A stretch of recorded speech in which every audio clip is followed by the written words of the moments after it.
Welcome, teachers. I'm thrilled to see you here this afternoon, so we can talk about one of my very favorite topics, teaching fractions in the elementary school. As you can see, there's a chat on the right. We have our audio turned off. However, I'm happy to look at questions. If you have a question, please feel free to interrupt me. In addition to that, when we are done in not too long a time, I will be sticking around, more than happy to have a Q&A. I'm happy to answer any questions you have and tell you anything more about Singapore math in general, and specifically about teaching fractions. And we'll wait just a couple of minutes.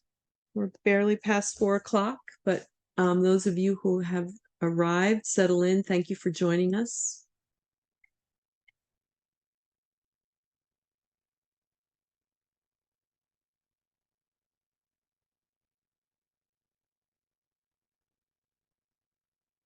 We're here this afternoon to talk about mastering fractions, having our students master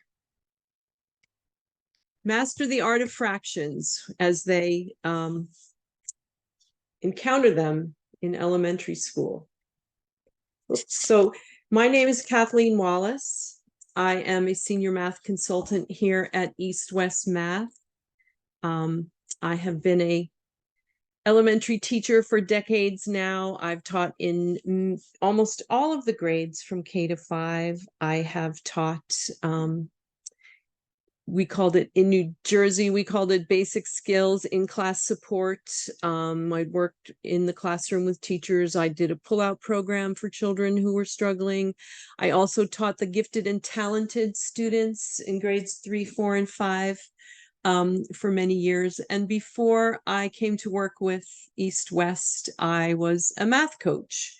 I was a math coach to 150 teachers in 3 elementary schools, and I thoroughly enjoyed it. We have a wonderful job to help children become fluent and comfortable and find math enjoyable. So we're all working at this together. So let's talk a little bit about fractions. As you may or may not know or agree, I know that there's many prominent educators who will agree with me that fractions are the most challenging topic in K to 5 mathematics. We all know there's so much going on with fractions. Starting with the fraction notation to the fact that we now have a new set of numbers to think and learn and work with. And there also fractions will turn upside down a lot of the assumptions that children may have made about the 4 operations. It is critically important that these fraction concepts are carefully developed. In the Common Core, the work with fractions begins in grade 3. Some texts will introduce fractions in 2nd grade, but they're very simple and they pretty much are looking at pizzas and candy bars.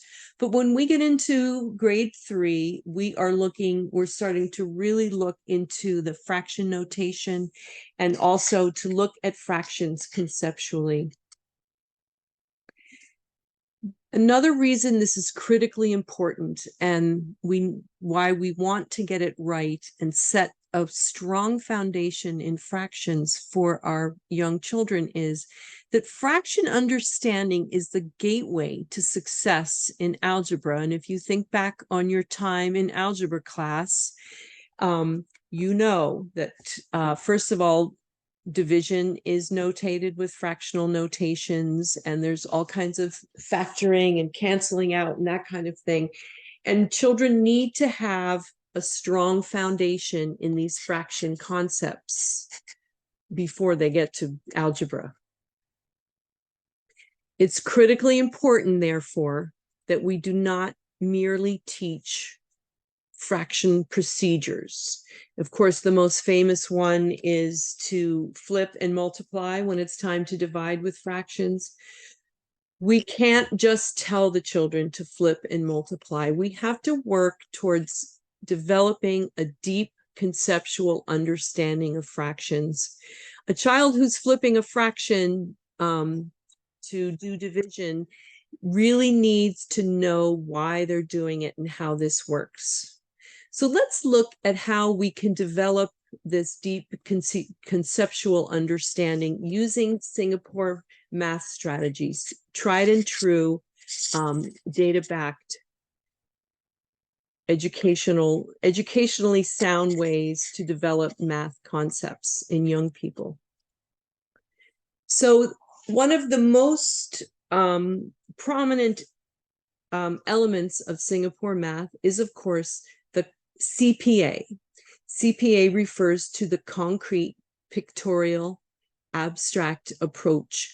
When we teach new material to children, we always begin with the concrete. That in many situations, you can think about the base 10 blocks, the snap cubes, the place value discs, all kinds of the concrete manipulative tools that children use in their math class. When the children are being introduced to a new topic, they need to have plenty of time to work with these manipulatives in order to, and this is so important, to internalize the understanding of, first of all, the fractional notation, which is new and bizarre to many children. They need to understand the idea of equal parts. And something that we may not emphasize quite enough, but we should, is that when we are comparing and looking at more than one fraction, we need to make sure that we are referring to the same size whole. So we need to always be looking back and asking, what is the unit? When it comes to fractions, nothing can beat paper fractional models. The children can make them, they can color them, they can cut them, and they can play around with them to really see how these fractions function. So once we have worked in the concrete and the children have developed a certain amount of understanding, we move up one level of abstraction to the pictorial stage. Now the children are not working hand in hand with their hands on the manipulatives, but they're rather looking at pictures of these manipulatives or pictures of the models that they are that they have been working with. So we slowly and systematically move towards that highest level of abstraction. And when they're ready, we move them up and we work with the abstract symbols. And generally speaking, when we do this, the students have this foundation of understanding so that the abstract symbols are not so foreign or confusing to them. So I'd like to give you an example of how we teach these concepts. This is actually from the other end. This is a fifth grade example to show you division with fractions. Every level of the Singapore Math program has a every topic in every grade has a learn video, and then there are there's targeted practice that's assisted, and then we have benchmark practice so we can find out exactly what the students know and are able to do.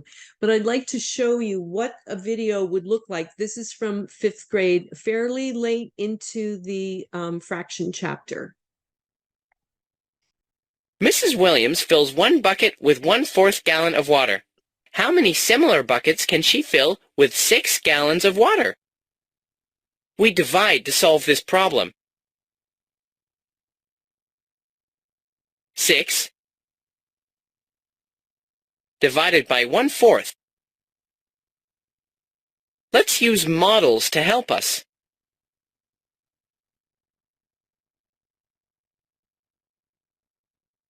To show fourths, we divide each whole into 4 parts. Each part represents 1/4 gallon of water. We see that one whole is made up of 4/4. This means that the number of 1/4 gallons in 1 gallon is 4. Therefore, the number of 1/4 gallons in 6 gallons is equal to 6 multiplied by 4. We can see that 6 divided by 1/4 is equal to 6 multiplied by 4. I love this little video. It makes it so clear and succinct about why we would, when we see division by a fraction, why we would multiply. In so many other instances, students are just told to multiply the whole number by the denominator, and that's the end of it. But in East Singapore Math, we carefully develop all of these concepts. And as you can see, there's a beautiful, clear diagram, and then there's a clear discussion about how we got there, and then a conclusion at the end. It's a beautiful, clear, efficient way to teach these abstract concepts.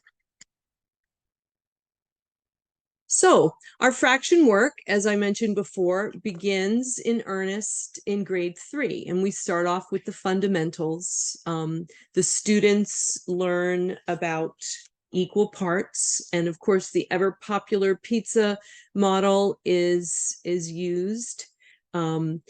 As you can see, the drawing is very clear and it's very clearly explained. The children learn fraction notation. They learn the vocabulary of numerator and denominator. And then down at the bottom, if you notice, there's the value 1/3 shown on a number line. Number lines are critically important when we teach fractions. Personally, anytime I'm presenting a fraction at the board, if at all possible, I would want to represent that fraction on the number line so students can have a visualization of that important concept that fractions represent a value and they have a place on the number line. The other thing that our 3rd graders are going to be doing lots of is comparing fractions and also recognizing equivalent fractions. And if you look on the left, that's our student helper. The teacher helper, rather, is telling us, yes, that 1/2 is greater than 1/4, 1/4. But as you can see, that supporting diagram makes the concept very clear and very accessible. And the same thing happening on the right with the orange model. This is a very clear example of the somewhat possibly confusing concept of equivalent fractions. So we have our videos, as I mentioned, and then in each section, whether we're talking about equivalent fractions or fraction notations or comparing fractions, we have a section on assisted practice. And the assistance comes in the form, this is a screenshot from one of the problems. The student is asked to find the equivalent fraction to 1/2. They're not exactly sure how to do it. They can go over here and click on See Example, and there's a supporting piece that has the answer put in. So that's the, as I said, we like to refer to this as meaningful practice. First of all, it's precisely targeted to the topics that we just worked on, but it also has the support not only of the diagram for the problem, but also it gives us an example, some assistance. So we continue on in grade 4, things are getting a little more complicated. Now we're going to be comparing unlike fractions. Which fraction is greater? Which fraction is lesser? We're going to not find the equivalent fraction solely by support of a visual model, but actually to start using multiplication and division. In other words, the equivalent fraction algorithm. We're also going to be adding and subtracting both like and unlike fractions. We're going to start doing operations with fractions. So fourth graders are very busy. So here's an example of another lesson from fourth grade, and we are now comparing three fractions with different denominators. Carol ate 1/3 of a tortilla. Alfredo ate 1/2 of another tortilla of the same size. Elton ate 3/4 of another equal-sized tortilla. All the tortillas are the same size. Carol ate less of her tortilla than Alfredo. We say that 1/3 is less than 1/2. We write it this way. Elton ate more of his tortilla than Alfredo. We say that 3/4 is greater than 1/2. We write it this way. We can only compare fractions from the same whole or equal-sized wholes. Good job. So I hope you noticed while we were looking at that how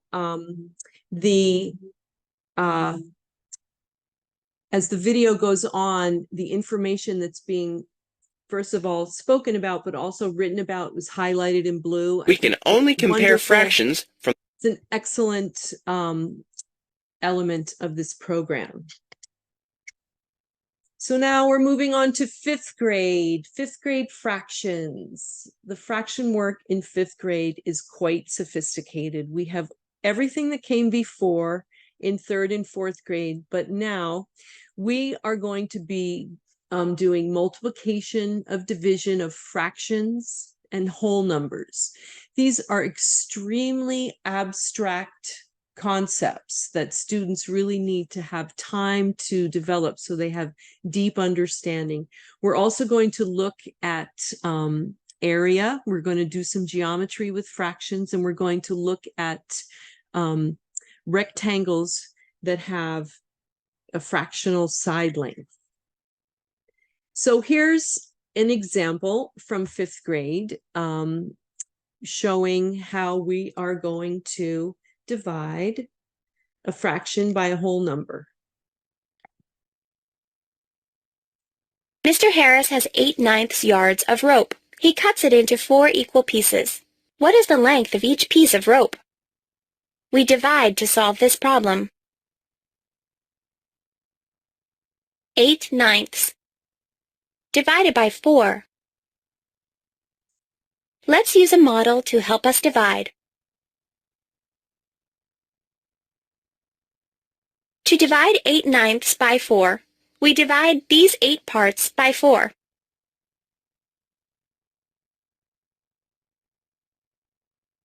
So we see that 8/9 divided by 4 is equal to 2/9. Therefore, each piece of rope is 2/9 yards long. We can also find the answer without using models. 8/9 divided by 4 is equal to 8/9 multiplied by 1/4. Divide 8 and 4 by the common factor, 4, then multiply the fractions.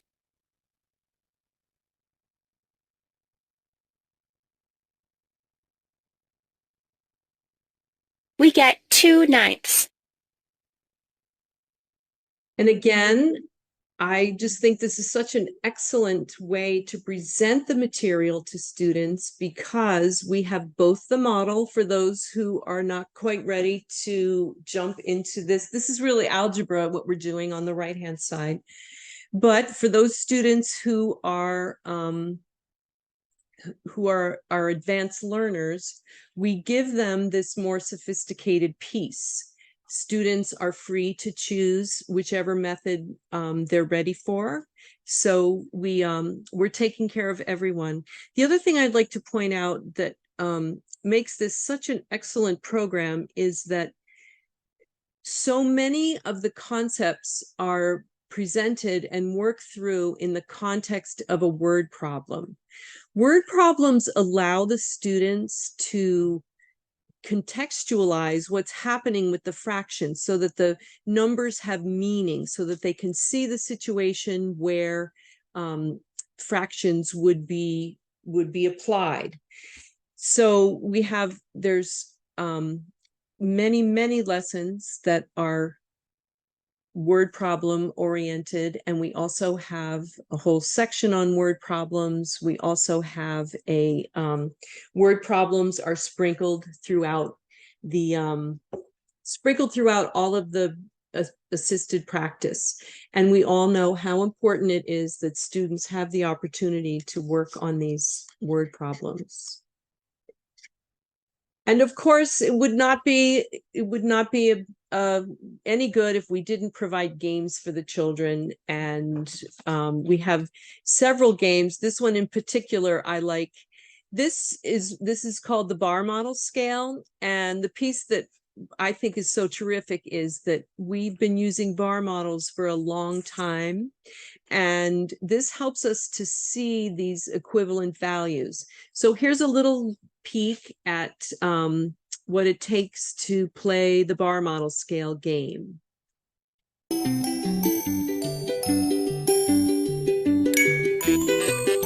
we made the bar balance.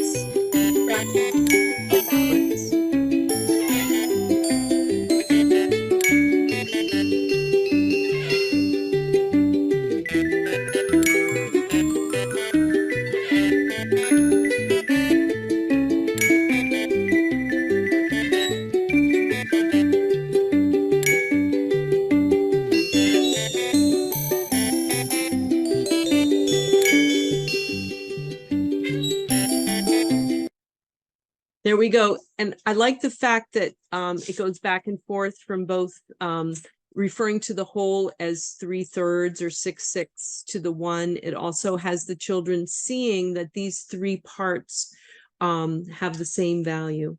And here is another little game. This is for the 5th graders. We haven't talked about decimal fractions too much, but this is a fun little game so that students can see how these mixed numbers work.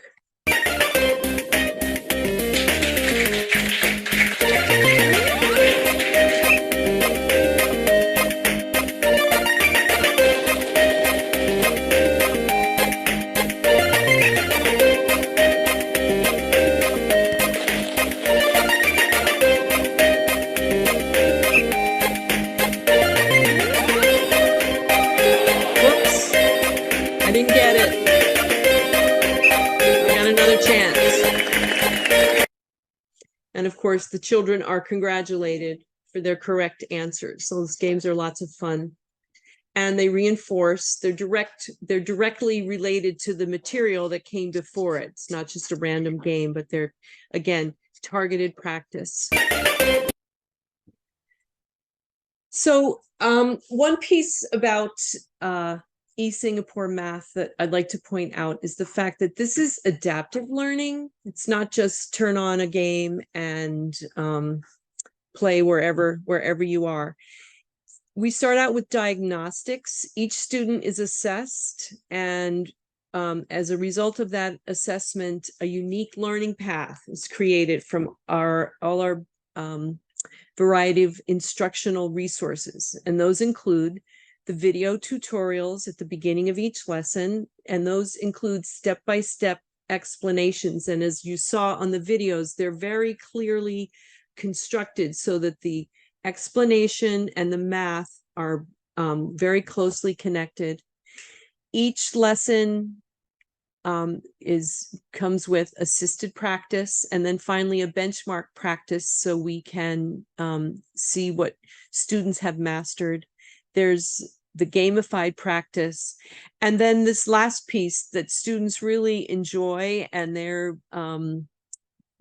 participating in all different areas on their devices, and that's goal-driven learning. So they earn little pieces. There's scores are kept, so the students have a numerical idea about how they're doing, and that kind of adds to the whole fun of working with Singapore Math.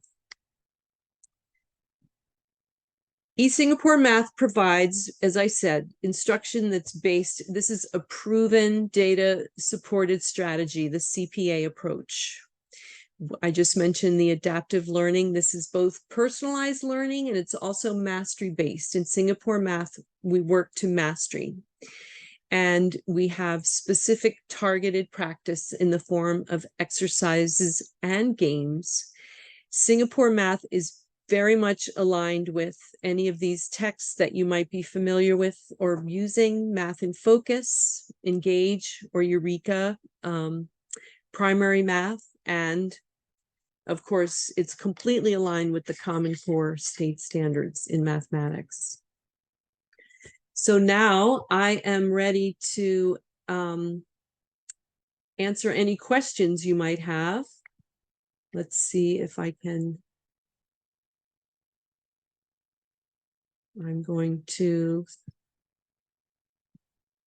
unmute, and I'm happy to hear your comments, questions.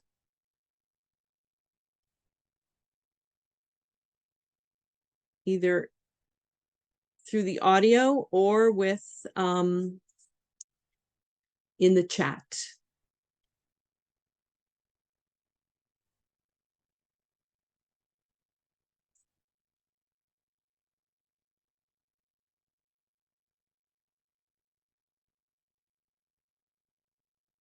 If you don't have a question, and there's I'd like to let you know, however, we'd be happy to get you set up with a free trial so you can see the entire workings of our eSingapore Math. That is that's my email address. And if you are interested in finding out more about eSingapore Math, if you would like to take advantage of our free trial offer, I will be happy to set you up with that.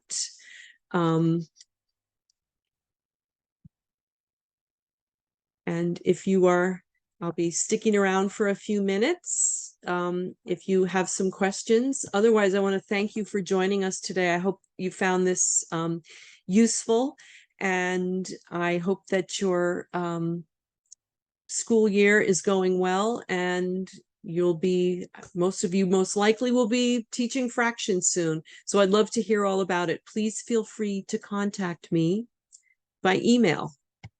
And thank you again for joining us today, teachers.